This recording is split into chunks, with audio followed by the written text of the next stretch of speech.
Hello everybody and welcome back to Air Food. I'm Andy Smith and as you can see I've gone full Smurf today. Now strap yourselves in as we head into stage 3 of the 2018 Rallye du Maroc.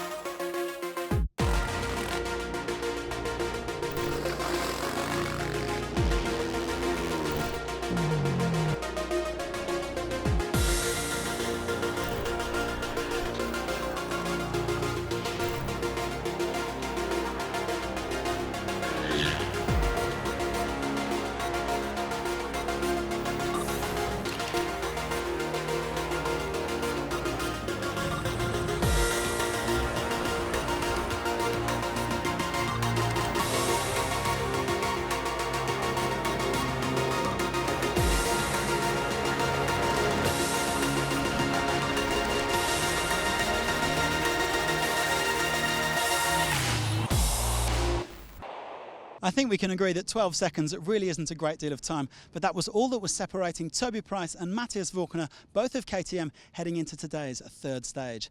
Let's find out if there was a shake-up in the bikes.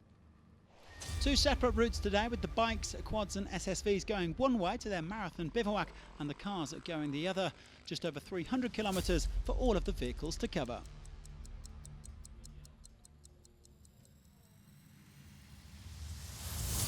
Well, plenty for the bike riders to think about in this third stage, with no mechanical assistance at the end of the day.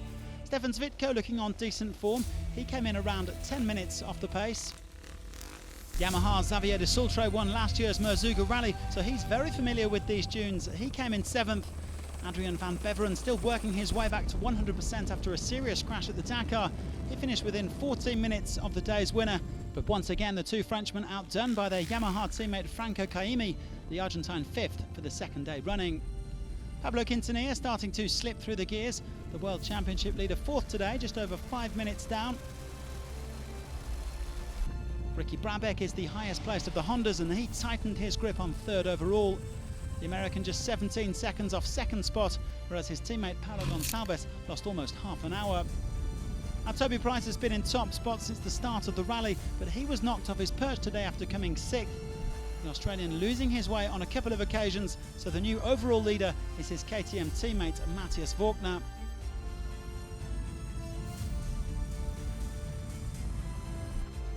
Meanwhile, the stage victory went to Sam Sunderland, who'll have been frustrated after losing 2 hours on stage 2.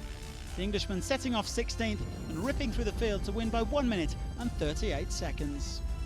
It was a difficult stage. I started off with a really high rhythm and with the goal to push today after yesterday, the frustration with the moose, and was going good. And yeah, I made quite a few mistakes. Was really tricky navigation, and was getting a bit frustrated there in the middle because I'd worked so hard pushing and then getting lost and a little bit difficult, tricky places. But yeah, I managed to get the stage win, so that was nice. And the bike was working good, and yeah, now we're here in the desert having a little camp. Just had some lunch, so not so bad. So here is how they finished on stage 3. Only 2 minutes separating the top 3. Quintanilla and Caimi not far behind, but the gaps are starting to open up overall. Now only 12 minutes down to Brabec and almost 27 to Quintanilla. Now there aren't too many quads competing here in Morocco, but this man, Alexander Maximov, will be celebrating on Tuesday. The Russian won today's stage, he leads overall, and he's guaranteed to secure the World Cup crown in the quads. Onto the SSVs, where anything can still happen.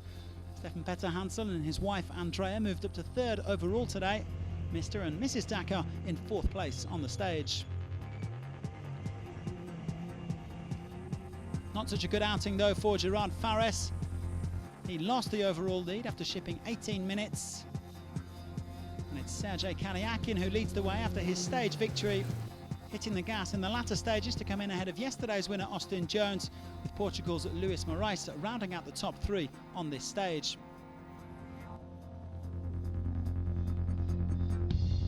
So very tight, as you can see, between Kalyakin and Jones, just 1 minute and 15 seconds. Moraes, Petter Hansel and Claude Fournier rounding out the top 5. It's Karyakin who goes at top of the pile ahead of Jones. Fares slipping down to 4th place. Now, David Castera has taken over the organisation of the Rallye de Maroc this year. He's a former enduro rider, a 2-time winner of the Silkway Rally along with Cyril Dupré as a co-driver, and we wanted to find out a little bit more about what he's changed for this 2018 edition. So David, we're about halfway through this 2018 edition. How's it going so far? Yeah, pretty well, I'd say. It hasn't been easy. There has been a lot of work for this first year, and we've learned a great deal. But for now, I think that the gamble has more or less paid off. Not everything is perfect, but we've gone in the right direction. There's a great atmosphere. We wanted that human touch. And this is a magnificent setting where people can meet up and exchange. In terms of the routes and navigation, well, they've got lost every day, so we also succeeded in that respect in what we were trying to do. As I say, there is still a lot to improve, but for a first year, we're pretty happy. Pour une première année, globalement, on est plutôt satisfait.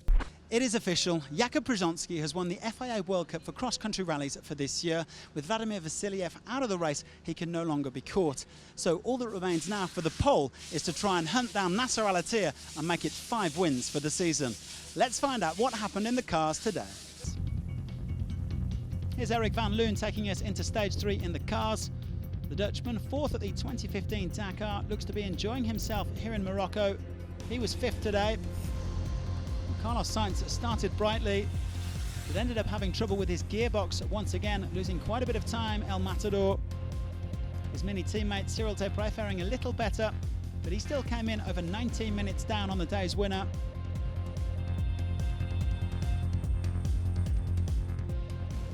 Bernhard ten Brinker looking to bounce back after a series of punctures on stage 2. The Dutchman was a couple of minutes down on Dupré. Now, Yassir Sayyidan was T3 World Champion in 2013, the car on the left here, and he's really come to life on the dunes.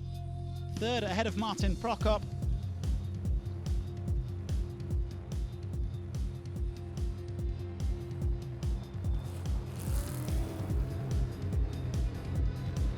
Nasser Al-Attiyah has really been dominating in the cars thus far, but he had to settle for 2nd place today, although he still has a healthy lead overall. I'm very happy that Nasser's leading the race. A very difficult day today for the navigation. So Nasser opened the road, and in the sand dunes in Mzuga, it looks like Brzezinski caught Nasser, and afterwards never let him go.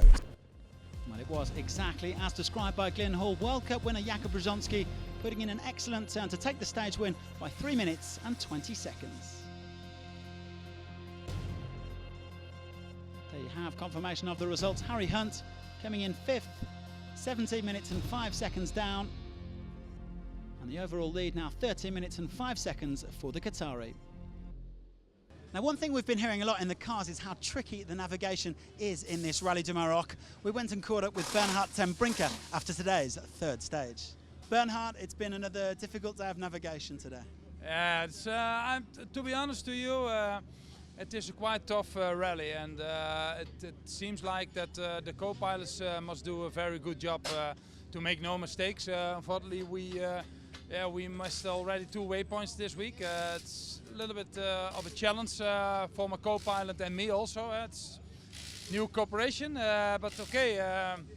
The car does it good, and for us tomorrow a new day. Let we keep it on that. I suppose it's all good practice for the start of next season and the Dakar, of course, to come in 2019. Yes, of course. No, we practice here for navigation and the cooperation between the co-pilot and me, and also for the car. It's a good challenge to be here in Morocco. We're here in the mini stand with Cyril Dupré, who lost about 19 minutes on today's stage. Cyril, what can you tell us about it? 19 minutes, it's quite painful. We were not looking for losing time, actually, until kilometers 150 everything was going good. We overtaken Nasser. We were going on a normal speed, but good speed, having fun, and then a small mistake in a parallel piste, and we lost every opportunity, a lot of time, actually. but well, that's the part of the race. Sometimes you have so good days, and sometimes it's like today. Obviously, Andre Villas-Boas is better known to those of you in the football world than in the rally road world, but he's here taking part in an SSV on the Rallye to Maroc, and he's kindly agreed to play a little game with us this evening. That's okay with you, Andre? For sure, let's do it.